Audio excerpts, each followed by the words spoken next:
الحمد لله الذي بنعمته تتم الصالحات، والصلاة والسلام على من لا نبي بعده وعلى أصحابه ومن تبعهم بإحسان إلى يوم الدين. أما بعد، فيقول العبد فقير إلى رحمة الله تعالى محمد أفضل بن خليل أحمد الأثري: قرأت كتاب الجامع الصحيح للإمام البخاري رحمه الله تعالى كله من أوله إلى آخره، مع مشاركة من الإخوة الكرام، على شيخنا المكرم محدث العصر في أوانه سلطان محمود بن حسن الكيسراني الجلال بورجي.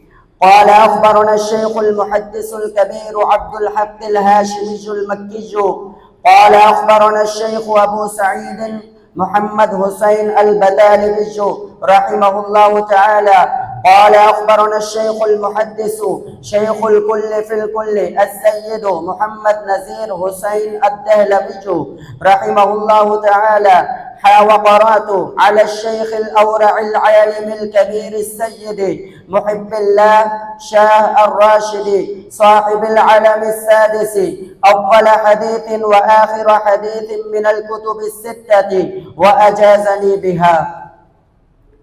وقرأت على شيخ العرب والعجم السيد بديع الدين الراشدي أبوابا من صحيح البخاري. وقرأت على شيخي وأستاذي العلامة محمد رفيق الأسري رحمه الله تعالى كتبا كثيرة من الحديث والعلوم الشرعية وأجازني بها كلها. وأجازني العالم التقي النقي الخفي فيض الرحمن الثوري رحمه الله تعالى، وسند كلهم يصل إلى الشيخ العالم النحريري ملحق الأصاغر بالأكابر حامل لواء أهل العلم وحلية أهل الدراية والرواية من المنقول والمعقول، الشيخ السيد محمد نزير حسين الدهلوي رحمه الله تعالى، ورفع درجته في أعلى عليين مع الرفيق الأعلى. قال: أخبرنا الشيخ الأجل الأورع البارع في الآفاق محمد إسحاق الدهلوي المكي رحمه الله تعالى. قال: أخبرنا الشيخ مسند الوقت الشام عبد العزيز المحدث الدهلوي رحمه الله تعالى. قال: أخبرنا الشيخ القرم المعظم حجة الإسلام الشاه ولي الله المحدث الدهلوي رحمه الله تعالى. قال: أخبرنا الشيخ أبو الطاهر محمد بن إبراهيم الكردي المدني. قال: أخبرنا والدي الشيخ إبراهيم الكردي المدني. قال: أخبرنا الشيخ أحمد القشاشي. قال: أخبرنا أحمد بن عبد القدوس الشنابي. قال: أخبرنا شمس الدين محمد بن أحمد الرملي. قال: أخبرنا الشيخ زين الدين زكر الأنصاري. قال: أخبرنا الشيخ الحافظ أبو الفضل شهاب الملة والدين أحمد بن حجر العسقلاني. قال: أخبرنا الشيخ إبراهيم بن أحمد التنوخي. قال: أخبرنا أبو العباس أحمد بن أبي طالب الحجار. قال: أخبرنا السراج الحسين بن المبارك الزبيدي. قال: أخبرنا الشيخ أبو الوقت عبد الأفضل بن شعيب السجزي الهروي. قال: أخبرنا الشيخ أبو الحسن عبد الرحمن بن مظفر الداودي. قال: أخبرنا أبو محمد عبد الله بن أحمد بن حموية السرخسي. قال: أخبرنا أبو عبد الله محمد بن يوسف بن مطر الفربري. قال: أخبرنا أمير المؤمنين في الحديث الإمام أبو عبد الله محمد بن إسماعيل بن إبراهيم بن المغيرة بن بردزبة الجعفي البخاري. باب قول الله تعالى: ونضع الموازين القسط ليوم القيامة وأن أعمال بني آدم وقولهم يوزن. وقال مجاهد رحمه الله تعالى: القسطاس العدل بالرومية، ويقال القسط مصدر المقسط وهو العادل، وأما القاسط فهو الجائر. قال حدثنا أحمد بن إشكاب قال حدثنا محمد بن فضيل عن عمارة بن القعقاع عن أبي زرعة عن أبي هريرة رضي الله تعالى عنه قال قال النبي صلى الله عليه وسلم: كلمتان حبيبتان إلى الرحمن خفيفتان على اللسان ثقيلتان في الميزان، سبحان الله وبحمده سبحان الله العظيم. ما شاء الله، بارك الله فيك، فتح الله عليك.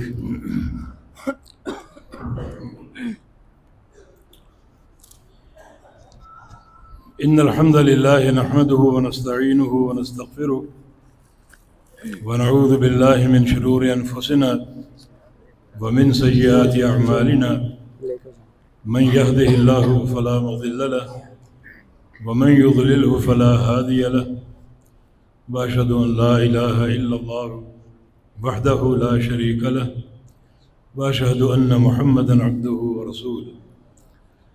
يا أيها الذين آمنوا اتقوا الله حق تقاته ولا تموتن إلا وأنتم مسلمون. يا أيها الناس اتقوا ربكم الذي خلقكم من نفس واحدة وخلق منها زوجها وبث منهما رجالا كثيرا ونساء، واتقوا الله الذي تساءلون به والأرحام إن الله كان عليكم رقيبا. يا أيها الذين آمنوا اتقوا الله وقولوا قولا سديدا يصلح لكم أعمالكم ويغفر لكم ذنوبكم، ومن يطع الله ورسوله فقد فاز فوزا عظيما. اللهم صل على محمد وعلى آل محمد كما صليت على إبراهيم وعلى آل إبراهيم إنك حميد مجيد. اللهم بارك على محمد وعلى آل محمد كما باركت على إبراهيم وعلى آل إبراهيم إنك حميد مجيد. سبحانك لا علم لنا إلا ما علمتنا إنك أنت العليم الحكيم. رب اشرح لي صدري ويسر لي أمري واحلل عقدة من لساني يفقه قولي، أما بعد.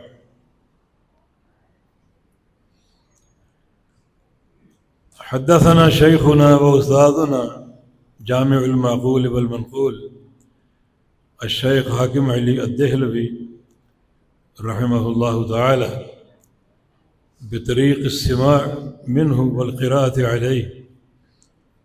قال حدثنا الشيخ عبيد الله الرحماني صاحب المرعاة قال حدثنا الشيخ أحمد الله پرتابگڑھی قال حدثنا شيخ الكل في الكل السيد نذير حسين محدث الدهلوي.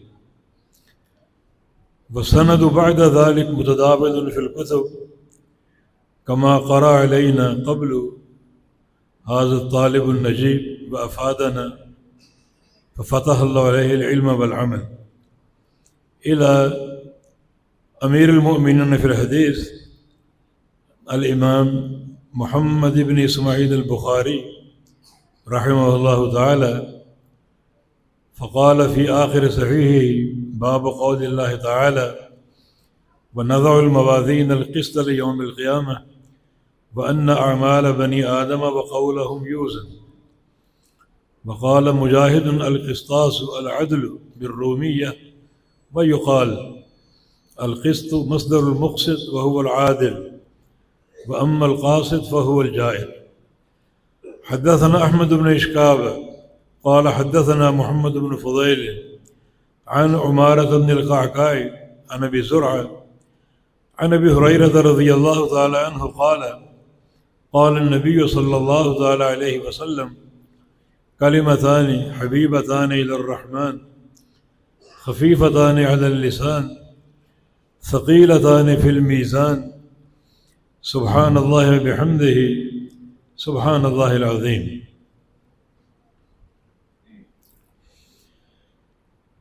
اسٹیج پر موجود علماء کرام اور مشائخ اعظام اور بالخصوص شیخ الحدیث مولانا محمد افضل اثری حافظہ اللہ تعالی والشیخ محمد احسن حافظہ اللہ تعالی اور میرے انتہائی عزیز طلبہ حافظکم اللہ اور معزز سامعین حضرات، سب سے پہلے اسلامی تحیہ السلام علیکم ورحمۃ اللہ وبرکاتہ۔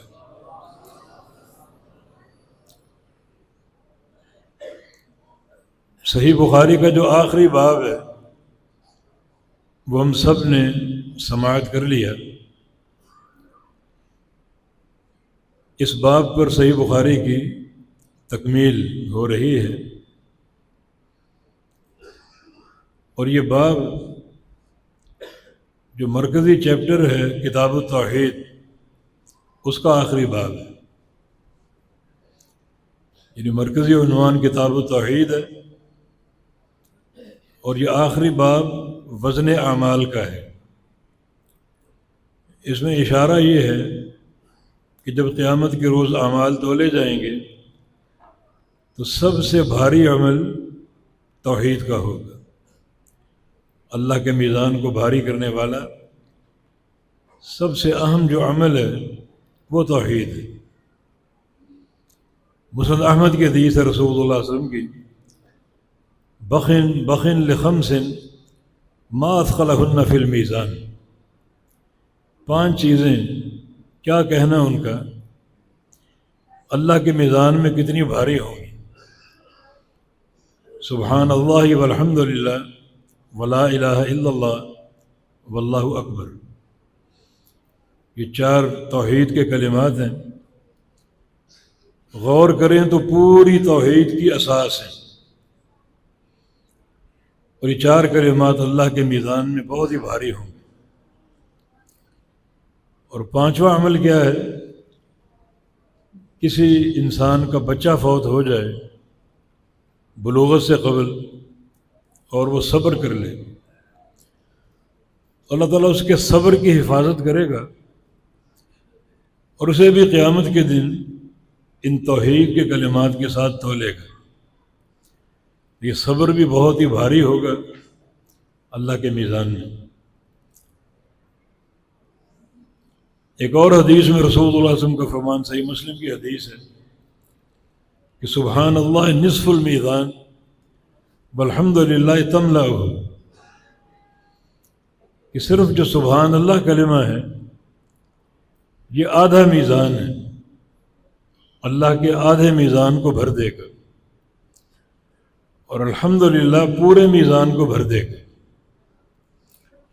یہ سبحان اللہ والحمدللہ یہ دونوں توحید کے کلمات ہیں، بلکہ پوری توحید کا مرقع ہے، اور صرف ان 2 کلمات کا وزن کیا ہے؟ اللہ کے پورے میزان کو بھر دے۔ اس کا معنی یہ نہیں ہے کہ بندے نے سبحان اللہ کہا اور آدھا میزان بھر گیا، بلکہ یہ عمل اور منہج پوری زندگی کا ہے۔ اگر پوری زندگی سبحان اللہ کے پیغام کو اپنائے رکھا، اور پوری زندگی الحمدللہ کے پیغام کو اور منہج کو اپنائے رکھا، اور اس پر عقیدتاً و عملاً قائم رہا، تو یہ 2 جو اذکار ہیں توحید کے، یہ اللہ کے پورے میزان کو بھر دیں گے۔ اللہ تعالیٰ نے اس کے لیے جو میزان بنایا ہے وہ بہت بڑا ہے۔ جب فرشتوں نے اس میزان کو دیکھا تو فرشتوں کو معلوم تھا کہ بعض بندوں کے اعمال نیکیوں کے پلڑے کو بھر دیں گے۔ انہوں نے حیران ہو کر پوچھا کہ یا اللہ، وہ کون سے بندے ہیں جن کی نیکیاں اس میزان کو بھر دیں گے۔ یہ میزان سے آپ کے ذہنوں میں تصور یہ دنیا کے ترازو کا نہ آئے۔ آج کل جگہ جگہ ہم ترازو کے بینر دیکھ رہے ہیں، وہ تصور نہ آئے، بلکہ اس میزان کے ایک پلڑے میں 7 آسمان اور 7 زمینیں سما سکتی۔ اب آپ اندازہ کریں کہ وہ کون سا بندہ ہوگا جس کی نیکیاں اسے بھر دیں گے۔ ایک آسمان کو دیکھ لیں کتنا وسیع ہے، اور سوچیں کہ یہ آسمان کسی انسان کی نیکیوں سے بھر سکتا ہے۔ زمین کو لے لیں، آسمان سے کہیں چھوٹی ہے،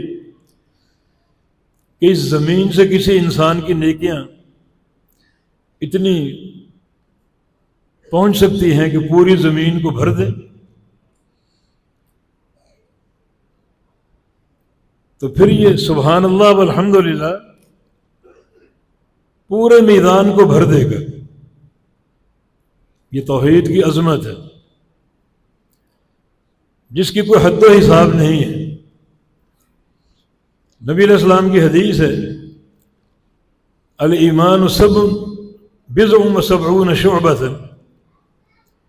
کہ ایمان کے 70 سے کچھ اوپر شعبے ہیں۔ افضلها شہادت ان لا الہ الا اللہ وادناها اماطۃ الاذى عن الطریق، سب سے اعلیٰ شعبہ جو ہے وہ گواہی دینا لا الہ الا اللہ کی، اور سب سے ادنا شعبہ راہ چلتے کسی تکلیف دہ شے کو ہٹا دینا، کوئی پتھر ہو، کانٹا ہو، کوئی جھاڑی ہو جس کا کانٹا کسی کو چبھ سکتا ہے، تو چلتے چلتے ٹھوکر مار کے اس کو راستے سے ہٹا دے۔ یہ سب سے ادنا شعبہ ہے۔ اور صحیح مسلم کے حدیث ہے، رسول اللہ صلی اللہ علیہ وسلم کا فرمان کہ رأیت رجلا یتقلب فی الجنہ، اللہ نے مجھے جنت کا منظر دکھایا اور میں نے ایک شخص کو دیکھا جو جنت میں چھلانگے مار رہے، لوٹ پوٹ ہو رہے۔ جنت میں وہ کیوں گیا؟ بے اذن نحاہ عن الطریق، اس نے راہ چلتے ایک موذی شے کو ٹھوکر مار کے ہٹا دیا تھا۔ یہ اس کا عمل تھا۔ نہ اس نے کوئی وقت صرف کیا، نہ کوئی پسینہ بہایا، نہ کوئی مال خرچ کیا، جن قدموں سے چل رہا تھا اسی میں ٹھوکر مار کے ہٹا دیا ایک پتھر کو یا کانٹے کو۔ اللہ نے اس عمل کی قدر کی اور اس کو جنت کا داخلہ عطا فرما دیا، اور یہ ایمان کا سب سے ادنا شعبہ ہے۔ سب سے اعلیٰ شعبہ کیا ہے؟ شہادت ان لا الہ الا اللہ، گواہی دینا لا الہ الا اللہ کی، یہ سب سے اعلیٰ شعبہ ہے۔ تو اس کا کیا اجر ہوگا، کیا اس کا مقام ہوگا، اور کیا اس کا مرتبہ ہوگا، اس پر غور و خوض کرنے کی ضرورت ہے کہ توحید کا کیا مقام اور کیا درجہ ہوگا۔ ایک ہے لا الہ الا اللہ اور اس کی شہادت، دو چیزیں ہیں۔ صرف لا الہ الا اللہ کیا ہے؟ مسند احمد کی حدیث ہے، نوح علیہ السلام نے اپنی موت سے قبل اپنے بیٹے کو وصیت کی، یا بنی اوصیک بلا الہ الا اللہ، تجھے وصیت کرتا ہوں لا الہ الا اللہ کی، اور ساتھ اس کا مقام بیان کیا کہ لو وضعت السماوات السبع والارضون فی کفۃ، اگر یہ 7 آسمان اور 7 زمینیں ایک پلڑے میں ڈال دی جائیں، وضعت لا الہ الا اللہ فی کفۃ اخرى، اور یہ کلمہ لا الہ الا اللہ دوسرے پلڑے میں ڈال دیا جائے، تو جو لا الہ الا اللہ کا پلڑا ہے یہ اس کے مقابلے میں بھاری پڑ جائے گا۔ 7 آسمان ہلکے پڑ جائیں گے، 7 زمینیں ہلکی پڑ جائیں گے۔ اور جو موسیٰ علیہ السلام نے رب تعالیٰ سے ایک ذکر کی خواہش کی تھی، اور اللہ تعالیٰ نے لا الہ الا اللہ کی تلقین فرمائی، اس میں بھی یہی بات ہے، بلکہ اس میں اضافہ ہے کہ ساتوں آسمان، ساتوں زمینیں اور ان کی ساری مخلوقات، وَعَامِرُهُنَّ، آسمانوں کی ساری مخلوقات، زمینوں کی ساری مخلوقات ایک پلڑے میں ڈال دو، دوسرے پلڑے میں صرف لا الہ الا اللہ ہو، تو یہ پلڑا بھاری ہوگا اور ساتوں آسمان، ساتوں زمینیں اور ساری مخلوقات اس کلمے کے مقابلے میں ہلکی پڑ جائے۔ لا يدخل مع اسم اللہ شیء، اس میں اللہ کا نام ہے اور اللہ کے نام کے مقابلے میں کوئی شے بھاری نہیں ہے، ہر شے ہلکی۔ یہ توحید کا وزن اور توحید کی قوت ہے، یہ ہے لا الہ الا اللہ۔ اور شہادت کیا ہے؟ شہادت و لا الہ الا اللہ۔ شہادت تین چیزوں کا نام، ایک ہے زبان کا اقرار، زبان سے اقرار ہو، دوسرا دل کی تصدیق اور تصدیق جازم پورے یقین کے ساتھ، جو احادیث میں شرائط اور قیدیں ہیں، مستيقنا بها قلبه، دل کے یقین کے ساتھ، صادقاً کی قید بھی ہے، بالکل سچا ہو کر، خالصا من قلبہ ہی کی قید بھی ہے، بالکل خالص ہو کر، غیر شاک فیہما، کسی قسم کا شک نہ ہو، تصدیق جازم ہو مکمل دل میں، یہ دل کی تصدیق۔ اور تیسری چیز جسم کے اعضاء سے عمل کرنا، ساتھ ہی عمل بھی ہو۔ ان تین چیزوں کے اکٹھا ہونے سے شہادت بنتی۔ تو سب سے اعلیٰ شعبہ شہادت ہے لا الہ الا اللہ کی، گواہی دینا، جس میں انسان کی زبان بھی شامل ہو، انسان کا دل بھی شامل ہو اور جسم کے سارے عمل بھی شامل ہو، تب اس گواہی کی تکمیل ہوگی۔ تو یقیناً یہ عظیم و شان گواہی اللہ تعالیٰ کے میزان کو بڑا بھاری کرنے والی، یعنی سبحان اللہ والحمد للہ، یہ معنی ہے لا الہ الا اللہ کا۔ سبحان اللہ یعنی لا الہ، والحمد للہ الا اللہ۔ سبحان اللہ کلمہ تنزیہ ہے، والحمد للہ کلمہ اثبات ہے، اور یہ اللہ کی مکمل اسماء و صفات کی توحید ہے۔ تنزیہ کا معنی اللہ تعالی سے صفات نقص کی نفی، ایسی تنزیہ جس میں تعطیل نہ ہو، اور اثبات کا معنی ایسا اسماء و صفات کا اثبات جس میں تشبیہ نہ ہو۔ لیس کمثلہ شیء وہو السمیع البصیر۔ لیس کمثلہ شیء کیا ہے؟ تنزیہ ہے، لیکن تعطیل کے ساتھ نہیں، کیونکہ آگے وہو السمیع البصیر ہے، تعطیل کی نفی کر رہے۔ تو تنزیہ بلا تعطیل اور وہو السمیع البصیر، اس میں اثبات ہے، اثبات تشبیہ کے ساتھ نہیں۔ لیس کمثلہ شیء، اس تشبیہ کی نفی کر رہے۔ تو یہ دو جملے باہم لازم ملزوم ہیں۔ لہذا اسماء و صفات کا خالص عقیدہ اور مکمل عقیدہ یہی ہے کہ تنزیہ ہو لیکن تعطیل نہ ہو، اور اثبات ہو لیکن تشبیہ نہ ہو۔ جب یہ معنی کا فہم ہوگا سبحان اللہ والحمد للہ کا، اور یہ فہم اقرار بھی ہو، دل کی تصدیق بھی ہو، اس کے مطابق اعضاء کا عمل بھی ہو، تو پھر واقعتاً یہ دو کلمے بندے کے میزان کو بھرنے کے لیے کافی۔ بس شرط یہ کہ اس مضمون پر، اس معنی پر پوری زندگی قائم رہے، ایک ٹھوس پہاڑ کی طرح، کوئی چیز اس کو ورغلا نہ سکے، کسی لالچ سے اس کے قدم پھسل نہ سکے۔ یہ نہ ہو کہ ووٹ کی لالچ ہو، کرسی کی لالچ ہو، اور بندہ عقیدے کو بیچ دے، توحید کو بیچ دے۔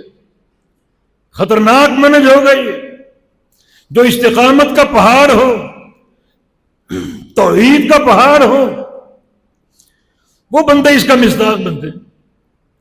لیکن ذرا سی لالچ آ جائے، ذرا سی خواہش آ جائے، کوئی مال و زر کی محبت آ جائے، اقتدار کا نشہ آ جائے، اور بندہ اپنی توحید ہی پیش ڈالے، خطرناک معاملہ ہے یہ۔ نبی علیہ السلام کی حدیث ہے یبیع الرجل دینہ بعرض من الدنیا، یعنی قرب قیامت یہ وقت آئے گا کہ انسان اپنے دین کو بیچ دے گا دنیا کے معمولی ساز و سامان کی خاطر۔ عقیدے کی حفاظت کرو، عقیدے کو بچا کر رکھو۔ یہ کتاب التوحید جو آخری چیپٹر صحیح بخاری کا، اس میں یہ بات ہے کہ پوری زندگی انسان عقیدے پر قائم ہو اور اس کا خاتمہ اور اس کی موت بھی عقیدہ توحید پر ہے۔ نبی علیہ السلام کا فرمان من مات وهو يعلم انه لا الہ الا اللہ دخل الجنہ، اور من کان آخر کلامہ لا الہ الا اللہ دخل الجنہ، یعنی کلام بھی اور عمل بھی، جس کا آخری کلام لا الہ الا اللہ ہو وہ جنتی۔ مگر کلام کافی نہیں ہے، نطق کافی نہیں ہے، بلکہ من مات وهو يعلم انه لا الہ الا اللہ، اس کی موت اس طرح ہے کہ اس کو علم ہو لا الہ الا اللہ کا۔ یہ مضمون قرآن میں بھی ہے، الا من شاہد بالحق وهم يعلمون۔ عبداللہ بن عباس فرماتے ہیں کہ شاہدہ بالحق کا معنی شاہدہ لا الہ الا اللہ، قال لا الہ الا اللہ وهم يعلمون، اس کا معنی يعلمون لا الہ الا اللہ، علم ہو، پوری معرفت ہے۔ اب سبحان اللہ آدھا میدان ہے، کیسے بندہ ان کلمات کا ذکر کرے، سبحان اللہ سبحان اللہ، ان کے معنی کو سمجھے۔ سبحان اللہ کلمہ تنزیہ ہے، اللہ تعالیٰ سے ہر عیب اور ہر نقص کی نفی کر رہا ہے، اور اللہ کی جناب میں سب سے بڑا عیب جو ہے اس کا شریک مقرر کرنا، سب سے بڑا عیب۔ شریک مقرر کرنے کا معنی اللہ تعالیٰ کی کمزوری، نعوذ باللہ، اس کی عاجزی کو ظاہر کرنا۔ آپ سب دنیا دار کاروباری لوگ ہیں، اپنے کاروبار میں کسی کو شریک کرتے ہیں، اپنا پروفٹ تقسیم کرتے ہیں؟ نہیں، لیکن کوئی کمزوری آ جائے پھر آپ شریک کریں۔ کاروبار بڑا ہے، سرمایہ کم ہے، تو آپ کسی کو شریک کر دیں۔ یا عددی قوت کم ہے، کاروبار وسیع ہے، اکیلے آپ سنبھال نہیں سکتے، آپ کسی کو شریک کر لیں۔ تو شراکت کے قانون میں کمزوری ہے، عاجزی ہے۔ اللہ کے شریک مقرر کرنا، اور کسے؟ پتھروں کو، حجر و شجر کو، مردوں کو، یہ اللہ کا مقام، یہ اللہ کا وقار۔ اللہ ہر عیب سے پاک ہے، اور سب سے بڑا عیب اس کی جناب میں اس کا شریک مقرر کرنا ہے۔ اور سبحان اللہ کلمہ تنزیہ، اللہ ہر شریک سے پاک ہے۔ معنی اپنے ذہن میں بٹھاؤ، اس معنی کا ادراک لے لو، ہر شریک سے پاک ہے۔ بہت سے شریک مقرر کیے گئے، شرکاء مقرر کیے گئے۔ شرک کا آغاز قوم نوح سے ہوا، اس دور میں 5 شرکاء تھے۔ ہر نبی کے دور میں ان کی قوموں نے شرکاء کھڑے کیے، حتیٰ کہ محمد الرسول اللہ صلی اللہ علیہ وسلم کا دور آ گیا۔ بہت سے شرکاء، بہت سے بت، بہت سی مورتیاں انہوں نے بھی کھڑے کی۔ نبی علیہ السلام کے بعد بھی بے شمار شرکاء مقرر کیے گئے، اور آج کلمہ کو لوگ، کلمہ پڑھنے والے، کلمے کا اقرار کرنے والے، انہوں نے لاکھوں شریک بنا دی۔ قدم قدم پر درگاہیں، قدم قدم پر آستانے، قدم قدم پر قبے، لوگ ان کو پوجتے ہیں، پکارتے ہیں، طواف کرتے ہیں۔ یہ لاکھوں شرکاء ہیں، اور قیامت تک اور شرکاء بھی بنتے آئیں گے۔ آپ کیا اقرار کریں کہ اللہ ان سارے شریکوں سے پاک، یہ میرا عقیدہ ہے۔ سبحان اللہ، جتنے شرکاء بنائے گئے، جتنے آج موجود ہیں، جتنے قیامت تک آئیں گے، اللہ ہر شریک سے پاک۔ یہ فہم آ گیا، اقرار بھی ہو گیا، فہم بھی ہو گیا۔ اب پوری زندگی اس عقیدے پر قائم رہو، ہر عمل اس عقیدے کے مطابق ہو، ایک لمحے کے لیے بھی کوئی شریک نہ ہو، نہ کسی عبادت میں، نہ کسی ذکر میں، نہ کسی عمل میں، پوری زندگی کی استقامت۔ اگر یہ عقیدہ موجود ہے زندگی بھر کے لیے، تو اکیلا سبحان اللہ آپ کے آدھے میزان کو بھر دے گا، مگر اس پوری تفصیل کے ساتھ، فہمن و عمل و اقرار و تصدیق، یہ سبحان اللہ آدھے میدان کو بھر دے گا۔ اور الحمدللہ اس کا کیا پیغام ہے؟ ساری تعریفی اللہ کے لیے، یہ الاستغراقی بھی ہو سکتا ہے، جنسی بھی ہو سکتا ہے، جن سے حمد اللہ کے لیے، تمام تعریفیں اللہ کے لیے، کسی غیر اللہ کے لیے کوئی تعریف نہیں۔ کیوں؟ کیونکہ اللہ رب العزت ہر کمال کا مستحق، ہر کمال کا مالک ہے۔ جو بھی اس کائنات میں کمال ہے اللہ اس کا حقدار ہے، اور اس کمال میں کوئی غیر اللہ کا شریک نہیں۔ جب ہر کمال اللہ کے لیے ہے تو ہر حمد اللہ کے لیے ہوئی، ہر تعریف کا مستحق ہوا وہ، کیونکہ وہ سارے کمال کا مالک ہے تو ساری حمد کا بھی مالک ہے۔ اس کمال کو تقسیم نہ کرنا، کمال تقسیم کرو گے حمد بھی تقسیم ہو۔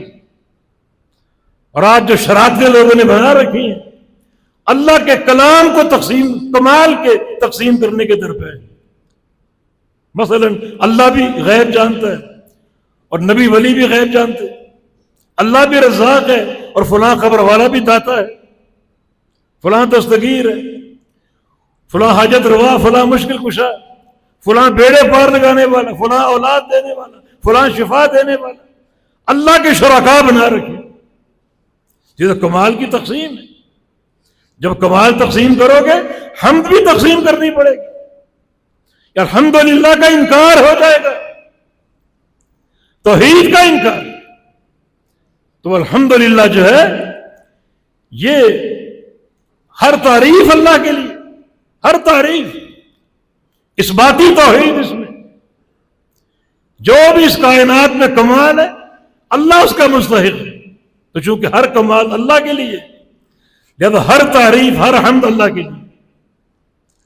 اب بندہ اس کو سمجھ لے، اس عقیدے کو اپنا لے، زندگی بھر اس عقیدے پر قائم رہے، عملی طور پر قائم رہے، والحمدللہ تملہ، تو اکیلا الحمدللہ سبحان اللہ کے ساتھ مل کر اللہ کے پورے میزان کو بھر دے گا۔ کون سا میزان؟ جس میں ساتوں آسمان اور ساتوں زمینیں سما سکتی، کتنا وسیع۔ تو یہ وزن اللہ کی توحید کا وزن ہے۔ سب سے پہلے توحید کو سمجھو، توحید کو حاصل کرو، توحید کو پہچانو، توحید کی معرفت لو۔ سب سے قبل آپ کا یہ عمل ہونا چاہیے۔ وَنَضَعُ الْمَوَازِينَ الْقِسْطَ لِيَوْمِ الْقِيَامَةِ، اللہ کا فرمان جس میں ہم بخاری کا باب ہے، ہم میزان قسط، موازین قسط قیامت کے دن قائم کریں گے اور مخلوقات کے بیچ میں گاڑ دیں گے۔ کس لیے؟ لیوم القیامہ، قیامت کے دن کے لیے۔ یہ لام تعلیلیہ بھی ہو سکتا ہے اور ظرفیہ بھی ہو سکتا ہے، بمعنی فی۔ لام بمعنی فی ہو تو معنی ہوگا وَنَضَعُ الْمَوَازِينَ الْقِسْطَ فِي يَوْمِ الْقِيَامَةِ، ظرف کا معنی۔ ہم عدل کا میزان قائم کرنے کے قیامت کے دن۔ یا لام علت کا، تعلیل کا، پھر مضاف محذوف ماننا پڑے گا، لحساب یوم القیامہ، ہم قیامت کے دن کے حساب کے لیے عدل کا میزان قائم کریں گے۔ اور یہ بہت ہی مشکل گھڑی، کیونکہ میزان کا وزن عدل کے ساتھ ہو، عدل کے ساتھ۔ عدل کا معنی یہ ہے کہ جو بندہ جس چیز کا مستحق ہے اسے وہی دیا جائے۔ انصاف اور عدل میں فرق ہے۔ انصاف نصف سے ماخوذ ہے، معنی آدھا۔ نصف کا معنی کیا ہے؟ دو بندوں کا اختلاف ہو جائے کسی بھی شے کے بارے میں، کوئی روٹی ہے، وہ کہے میری ہے، وہ کہے میری، فیصلہ آپ کے پاس آ جائے، آپ کیا کہیں؟ لڑو نہیں، جھگڑا نہ کرو، آدھی تم لے لو، آدھی تم لے لو، ان دونوں کو آدھا آدھا دے کر راضی کر لینا، یہ انصاف ہے، عدل نہیں ہے۔ عدل یہ ہے کہ جو بندہ جس چیز کا مستحق ہے اسے وہی دیا جائے۔ اب قیامت کے دن بہت سے لوگ آئیں گے، ہر بندے کے اعمال تولے جائیں گے اور میزان کا فیصلہ عدل کے ساتھ ہوگا۔ بندہ جو اعمال لائے گا اور اس کے اعمال کا وزن ہوگا تو بندہ جس جزا کا مستحق ہوگا وہ جزا اس میزان میں ظاہر ہے۔ کچھ بندوں کے اعمال اللہ کے یہاں قابل قبول، کیونکہ اعمال کی قبولیت دو شرطوں پر ہے۔ امام بخاری نے صحیح بخاری کے آغاز میں یہ نقطہ واضح کر دیا، باب بدل وحی سے اشارہ یہ دیا کہ یہ دین وحی کا دین ہے، آراء الرجال کا دین نہیں۔ اور انما الاعمال بالنیات حدیث ذکر کی، اشارہ یہ دیا کہ دین اخلاص ہے۔ اخلاص ہر عمل کی باطنی برہان ہے اور سنت کی اتباع ہر عمل کی ظاہری برہان ہے۔ اب چونکہ دونوں شرطیں، اخلاص بھی شرط ہے، اتباع سنت بھی شرط ہے، تو قیامت کا حساب ہر عمل کے تعلق سے ان دو شرائط کے ساتھ ہوگا۔ ہر عمل میں یہ دو چیزیں دیکھی جائیں گی، اور جو میزان اعمال کو تولے گا اس میں یہ صلاحیت ہوگی کہ وہ عمل تولے، اس عمل کا وزن کرے جس عمل میں یہ دونوں چیزیں موجود ہوں، اخلاص بھی ہو اور پیغمبر علیہ السلام کی سنت کی اتباع بھی۔ اگر اخلاص نہیں ہے، اتباع سنت ہے، تو اس میزان میں اس عمل کا کوئی وزن نہیں ہوگا، اور اگر اتباع سنت تو ہے، اخلاص نہیں ہے، تو وہ میزان اس عمل کو ہرگز نہیں تولے گا اور کوئی اجر مرتب نہیں ہوگا۔ اجر تبھی مرتب ہوگا دونوں چیزیں ساتھ، اخلاص نیت بھی اور عمل کا سنت رسول کے مطابق ہونا۔ جب یہ چیزیں دونوں موجود ہوں گی تو پھر یہ میزان عدل کے ساتھ اس عمل کو تولے گا اور بے تحاشا اجر ہوگا۔ یہ سبحان اللہ نصف المیزان والحمدللہ تملہ، یہ وزن عدل کے ساتھ ہے۔ بندے کی توحید اتنی پختہ، اتنی مضبوط، اتنی معرفت کے ساتھ، اتنے ادراک کے ساتھ، اتنی تصدیق جازم کے ساتھ کہ اس کی یہ نیکی اللہ کے پورے میدان کو بھر دے گی۔ عدل کا حساب، عدل کا معاملہ۔ نبی علیہ السلام کی حدیث ہے، بعض بندے بے تحاشا نیکیاں لے کر آئیں گے، ربا سمین عظیم، موٹا تازہ بھاری بھرکم شخص۔ بھاری بھرکم کے کئی معنی، ایک معنی یہ بھی ہے کہ اعمال کے اعتبار سے بھاری، اس کی نیکیاں ہی نیکیاں، اعمال ہی اعمال، بھاری بھرکم۔ اللہ فرمائے گا اسے بھی ڈال دو اور اس کے اعمال کو بھی ڈال دو میزان میں، تولو ذرا کیا وزن بنتا ہے، تولا جائے گا، اسے بھی تولا جائے گا اور اس کے اعمال کو بھی تولا جائے گا، اور وزن ایک مچھر کے پر کے برابر بھی نہیں ہوگا۔ یہ میزان کا عدل ہے۔ نیکیاں ہیں مگر نیکیاں قابل قبول نہیں، یہ سنت رسول کی اتباع کا فقدان ہے۔ اور اگر سنت رسول ہے مگر اخلاص نہیں، ریاکاری، دکھاوا، نمود و نمائش، مچھر کے پر کے برابر بھی ان اعمال کا وزن نہیں بنے گا۔ یہ میزان کا عدل ہے، ایسا عدل کچھ بندے کے اعمال کو تولے گا اور اس کا وہ عمل پورے میزان کو بھر دے گا، اور کچھ بندوں کے اعمال کو تولے گا بے تحاشا اعمال، لیکن وزن کوئی بھی نہیں، مچھر کے پر کے برابر بھی نہیں۔ ان اناس من امتی یاتون یوم القیامہ باعمال کامثال جبال تہامہ، میری امت کے کچھ لوگ قیامت کے دن آئیں گے اعمال لے کر۔ اعمال کتنے اور کیسے ہوں گے؟ جیسے تہامہ کے پہاڑ ہیں، سمجھے کشمیر کے پہاڑ ہیں، کوہ مری کے پہاڑ ہیں، پہاڑ ہی پہاڑ پھیلے ہوئے ہیں، آگے بھی دائیں بھی بائیں بھی پیچھے بھی چوٹیاں ہی چوٹیاں کھڑی ہیں۔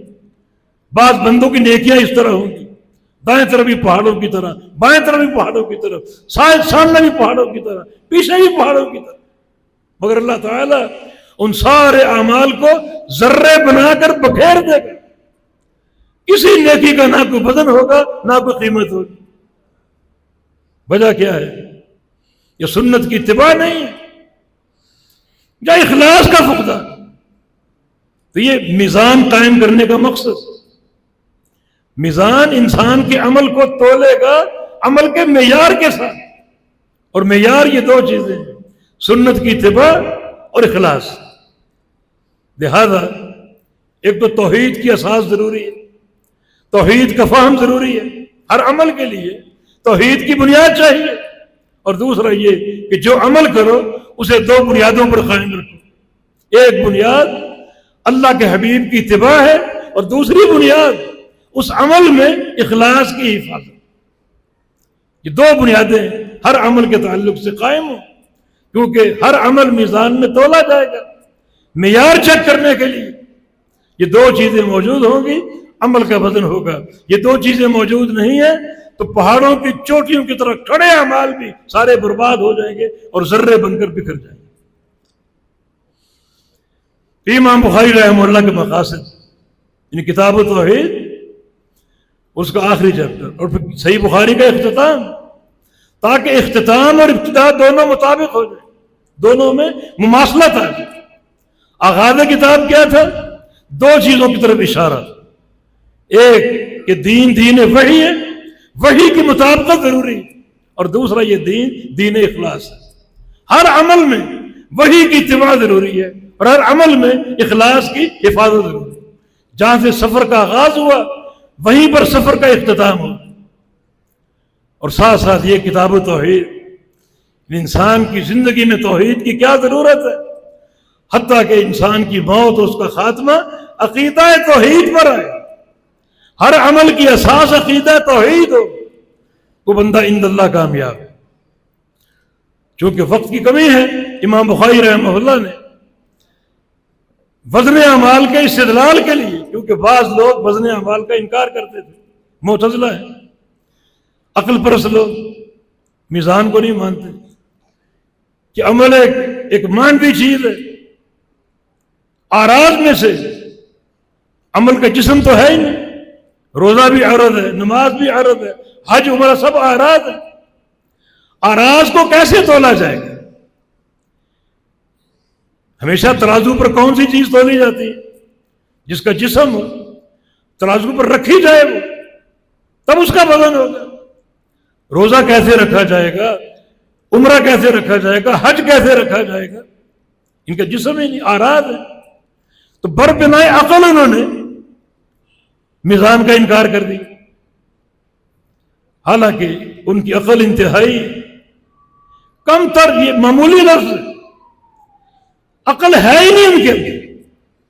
وجہ یہ کہ انہوں نے خالق کی قدرت کو مخلوق کی قدرت پر قیاس کیا. مخلوق اعراض کو نہیں تول پاتے تو خالق بھی نہیں تول پائے گا. کیا مخلوق کی قدرت خالق جیسی ہے یا خالق کی قدرت مخلوق جیسی ہے؟ نہیں، خالق کی قدرت جیسے خالق کے لائق، اور لیس کمثلہ شیء، کوئی شے اس کا مشابہ نہیں، نہ اس کے لیے کوئی مثال ہے. امام بخاری نے کتاب التوحید میں ایک باب قائم کر کے پوری کتاب التوحید کا اس کو مفتاح قرار دیا. باب قول اللہ تعالی قل هو القادر، قل هو القادر، اللہ کی قدرت کے اس بات کے لیے کہہ دو وہی قادر ہے. هو القادر، هو مبتدا، القادر خبر ہے، اور خبر معرفہ ہے.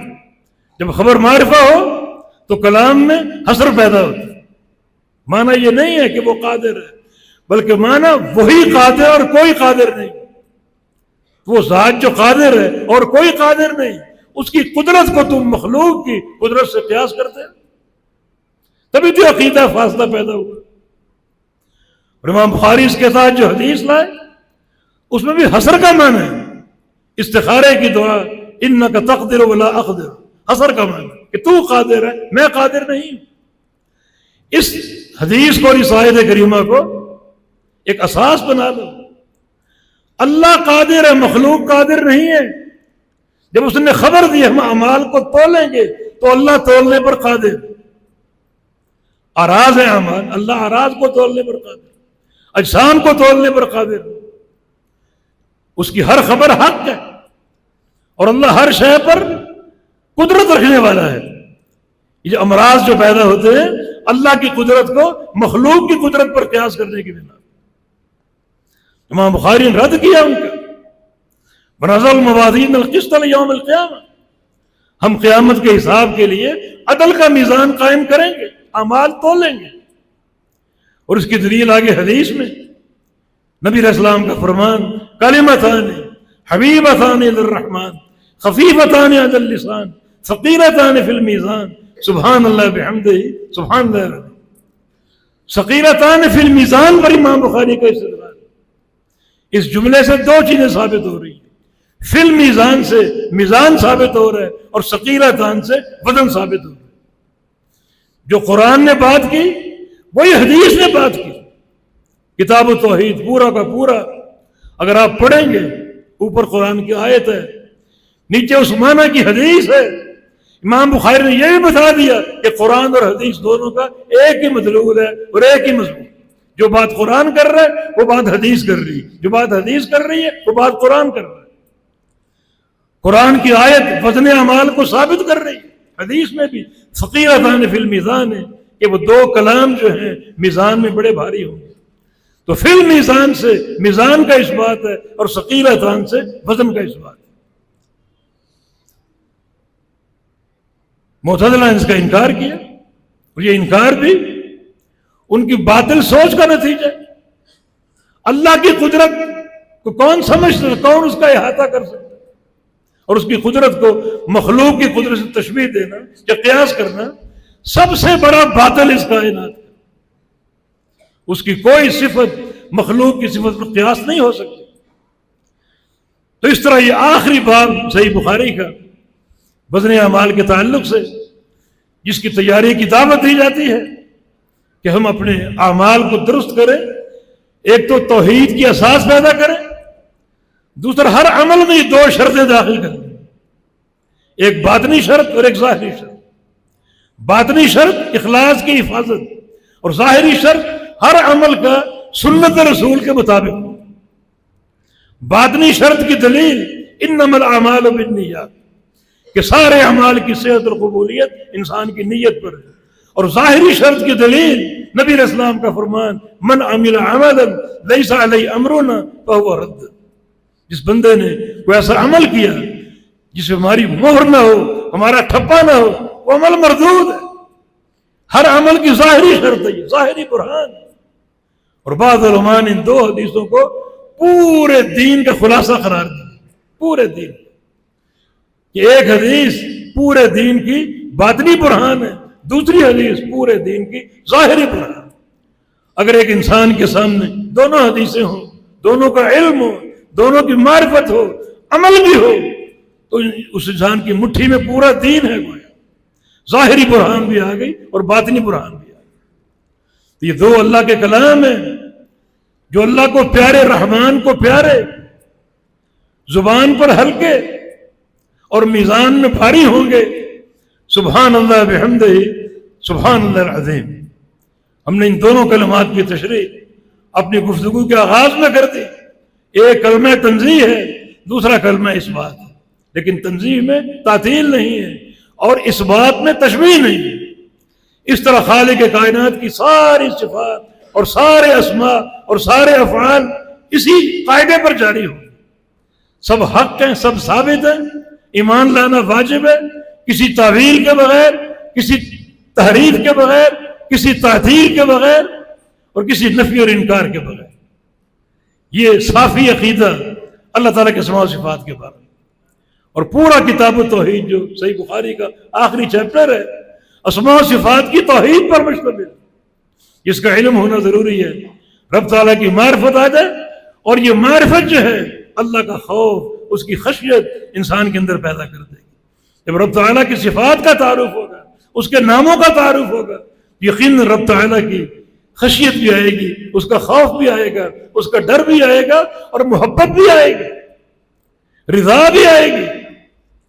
جتنی اس کی صفات اور اسماء ہیں ان کا اگر معنی معلوم ہو تو ان صفات کے نتیجے سے اللہ تعالیٰ سے تعلق گہرا ہوگا، وسیق سے وسیق تر ہوگا، اور یہ رب تعالیٰ کی محبت کی علامت ہے، رب تعالیٰ کی رضا کی علامت ہے۔ جتنا یہ تعارف قوی ہوگا، جس قدر یہ معرفت مضبوط ہوگی، اسی قدر رب تعالیٰ کی محبت اور اس کی رضا میں اضافہ ہوتا جائے گا۔ اور ایک طالب علم اس سے بڑھ کر رب تعالیٰ کی رضا کا خریدار کون ہو سکتا ہے؟ یزداد فی رضا الرحمن، جو علم کا پیاسا، علم کا حریص ہے، وہ روزانہ رب تعالیٰ کے رضا کے خزانے سمیٹتا ہے، فقہی ابواب پڑھتا ہے، حدیث پڑھتا ہے، تفسیر پڑھتا ہے، توحید پڑھتا ہے، اسماء و صفات پڑھتا ہے۔ ہر علم کے نتیجے میں اللہ تعالیٰ کی رضا اور اس کی محبت کے خزانے لے کر لوٹتا ہے۔ علم سے بڑھ کر کوئی چیز نہیں۔ تو اللہ تعالیٰ ہمیں علم کے ساتھ تعلق جوڑنے کی توفیق عطا فرما دے۔ اللہ ہمارے ان طلباء کے علم و عمل میں برکتیں عطا فرما دے، شرح صدر فرما دے۔ اللہ ان کے عقیدے کی، ایمان کی حفاظت فرما دے۔ کل یہ میدان عمل میں اتریں گے، اللہ ان کو کامیاب داعی بنا دے، کامیاب مدرس بنا دے، تاکہ اس ادارے سے جو انوار پھوٹ رہی ہیں، دنیا سے جہل کا خاتمہ کریں، تاریکیوں کا خاتمہ کریں، اور یہ ادارے منارہ نور بن کر چھا جائے اس دنیا پر، ظلمات کو دور کرنے کے لیے، اندھیروں کو دور کرنے کے لیے۔ وما التوفیق الا باللہ تعالی۔ اللہ تعالیٰ سے اس ہدایت کے اندر رب العزت علم و عمل سے قائم منسلک رہنے کی توفیق عطا فرما دے۔ امام بخاری کے ایک شیخ تھے ابو عاصم النبیل، ان کا قول میں لازماً بیان کرتا ہوں طلبہ کی نصیحت کے لیے اور اپنے آپ کی نصیحت کے لیے، میں بھی ایک طالب علم۔ ان کا قول یہ ہے کہ من طلب هذا الحدیث فقد طلب اعظم الامور فلن يكون خیر الناس، کہ جو بندہ حدیث کا طالب ہے وہ سب سے اعلیٰ شے کا طالب ہے، سب سے اعلیٰ شے حدیث کا طالب۔ اس میں کبھی احساس کمتری نہ آئے، کبھی احساس کہتری نہ آئے، سب سے اعلیٰ شے کا طالب ہے۔ اس کے سامنے کوئی تاجر کھڑا ہو، فیکٹریوں کا مالک کھڑا ہو، انجینئر کھڑا ہو، ڈاکٹر کھڑا ہو، جو اللہ نے اس کو علم دیا ہے حدیث کا، وہ سب سے اعلیٰ شے ہے۔ اگر اپنی حقارت کا شکار ہو گئے تو اس علم کی توہین ہے، وہ سب سے اعلیٰ شے ہے۔ لیکن سب سے اعلیٰ ہونا ثابت کرو، فَلَن يَكُونَ خَيْرَ النَّاسِ، تو اس پر یہ فرض ہوگا کہ سب سے بہتر بن کر دکھا دے۔ ہر عمل میں سنت کی خوشبو ہے، اٹھنے بیٹھنے میں، کھانے پینے میں، لیٹنے بیٹھنے میں، سونے جاگنے میں، سفر و حضر میں، عمل میں، عبادت میں اللہ کے حبیب کی سنت کی خوشبو ہے، تب وہ اعلیٰ شے کا طالب ہے۔ اور اگر طلب تو ہے، عمل نہیں ہے، یہ انسان انتہائی مبغوض ہے، انتہائی حقیر ہے۔ یاد رکھو میرے عزیز طلبہ، علم ایک راستہ ہے، علم منزل نہیں ہے۔ آج آپ کو ڈگری ملے گی، سند ملے گی، یہ سند ایک راستہ ہے، سند آپ کی انتہا نہیں ہے، منزل نہیں ہے، منزل عمل ہے۔ یہ ایسے ہی بالکل جیسے آپ وضو کر لیں اور نماز نہ پڑھیں، سفر کر کے مکہ چلے گئے اور حج نہ کریں، سفر تو آپ نے کر لیا، اصل منزل کہاں گئی؟ علم تو آپ نے پڑھ لیا، اصل منزل کہاں گئی؟ عمل کی۔ یہ علم کی خوشبو ہے، اور اس سے علم اجاگر ہوتا ہے، اور قیامت کے روز اللہ تعالیٰ اپنے سامنے کھڑا کر کے جو 5 سوال کرے گا، ان میں سے ایک سوال کیا ہے؟ وَعَنْ عَمَلِهِ فِي مَا عَلِمَ۔ میرے بندے، جو تجھے علم دیا تھا، تو بخاری پڑھ گیا، مسلم پڑھ گیا، کتب ستہ پڑھ گیا، موطا، مسند احمد، کیا کیا پڑھ گیا، علم بے تحاشا تھا۔ اس علم کے مطابق اپنا عمل پیش کر، اپنا عمل ثابت کر، پھر کیا بنے گا؟ کیا بنے گا؟ ابو درداء اس حدیث کو یاد کر کے رویا کرتے، اللہ نے سامنے کھڑا کر کے کہا کہ او میں جو تجھے علم دیا، اس علم کے مطابق اپنا عمل پیش کر۔ کیا پیش کریں؟ یہ ایک طالب علم کی زینت ہونی چاہیے، ایک طالب علم کا یہ منہج ہونا چاہیے کہ جو علم پڑھو اس پر عمل کرو۔ صحابہ کرام کے کردار کے مطابق تعلمنا العلم والعمل جميعا فرمایا کرتے تھے، ہم نے علم اور عمل دونوں اکٹھے سیکھے۔ یہ نہیں کہ علم آج پڑھ لو عمل کل کریں گے، ایسا نہیں، علم و عمل ساتھ ساتھ چلتے ہیں۔ علم آ رہا ہے، ساتھ عمل ہو رہا ہے، وحی اتر رہی ہے، عمل ہو رہا ہے، اگلی وحی کے نزول سے پہلے پچھلی وحی پر عمل ہو چکا ہوتا تھا۔ تم القرآن وتم العمل، ادھر نزول قرآن پورا ہوا، ادھر ہمارا عمل پورا ہوا۔ یہ صحابہ کا منہج ہے۔ اللہ اسی منہج کو اپنانے کی اور اختیار کرنے کی توفیق عطا فرما دے۔ اللہ تعالیٰ ان مدارس کو قائم رکھے، ان کے مساہمین کو اور معاونین کو قائم رکھے۔ اللہ ان طلبہ، ان کے اساتذہ، ان کے مدرسین سب کی عمر میں، صحت میں، علم میں، عمل میں برکتیں عطا فرما دے، اور اللہ ہم سب کو اسی منہج پر چلنے والا بنا دے۔ وما توفیقنا الا باللہ تعالی۔ اقول قولی ھذا واستغفر اللہ لی ولکم، وآخر دعوانا ان الحمد للہ رب العالمین۔